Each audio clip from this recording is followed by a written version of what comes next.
Do you remember your first birthday? What about your grandma's? From moments in history to family histories, photography has captured memories that outlast lifetimes. Ever since it was invented, however, there have been those who have refused to embrace it as an art form. This is the story of how a science that changed the world in a flash had to change art before art accepted it.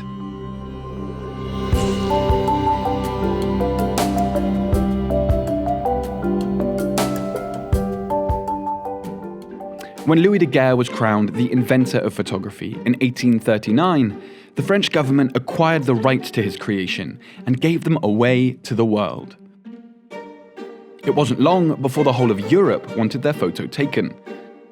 Painters, however, rallied against this new technology, arguing only man could recognize the noblest conditions of truth and beauty, refusing to see any artistry in the act of taking a photo. While London's Victoria and Albert Museum first hung photos in its galleries in 1858, Americans had to wait until the next century. But photography was already giving pictures to the people, creating portraits that were more detailed and affordable than what even the best artists could produce. Life expectancy was short, and people rushed to studios to get photos of their families while they still could. Soldiers were given portraits upon enlistment that would be proudly displayed in the homes they left behind. And in China, the family portrait took on even deeper meaning, as stylized paintings were replaced by detailed photos on ancestral altars. The camera showed people scenes they'd never seen before, and what they wanted to see was war. In 1853, Karol Czartoryski took the first photos of war in Crimea. A few years later, Alexander Gardner revealed the horrors of civil war to America, with a collection of photos of its casualties that greatly impacted public opinion. Photojournalism had begun. Away from the battlefield, photojournalists learned that they could use their work to instigate social change and battle the harsh conditions of poverty on both sides of the Atlantic. When Kodak put the camera into the hands of the common man in 1888, artistic photographers like Stieglitz had to distinguish themselves from the everyday snap shooter. With meticulous, time-consuming and expensive experiments, their typically abundant wealth permitted them. The pictorialists, as they were known, claimed they were not taking pictures, but making them. In 1905, Stieglitz opened the iconic 291 Gallery, where photos, paintings, and sculptures were exhibited together as equals. Lines were blurred as photography began influencing art, and art photography. Now that photorealism could be obtained at the click of a button, artists were forced to reflect on the purpose of their work, which inspired a variety of modern artistic movements. Tonalists created misty scenes in moody colors, Impressionists played with light, movement, and texture, and Symbolists and Post-Impressionists gave up on any semblance of reality altogether. As the art world began to open up to photography, the real world began to fall apart, with the arrival of the First World War. Governments now understood the power of the image, and they sent men to shoot photos as well as bullets.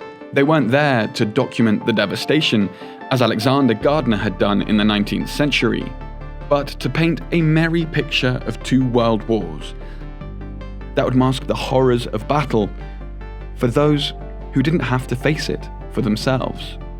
War changed photography as it changed society.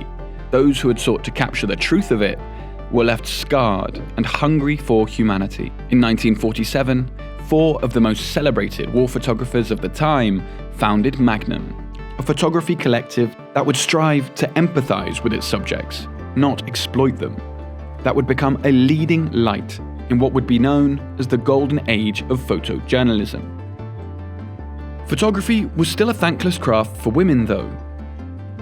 Even at Magnum, much of the work credited to founding member Robert Capa, considered by many as the greatest war photographer of all time, was in fact taken by his partner, Gerda Taro. But barriers were slowly breaking down. Photographers beyond the West started to gain international recognition as they replaced the colonial photos taken by foreigners with nuanced depictions of their own societies. Ken Demon's stark monochrome realism spearheaded the bleak post-war aesthetic of a generation of Japanese photojournalists, while Seydou Keita set up a studio in Mali that would make him one of Africa's first world-famous photographers. And in 1972, as Vivian Maier photographed Chicago, Cindy Sherman photographed herself in the first of hundreds of self-portraits, one of which would become the most expensive photo ever sold at auction in 2014, putting photography, according to the New York Times, on the same fine art footing as painting and sculpture.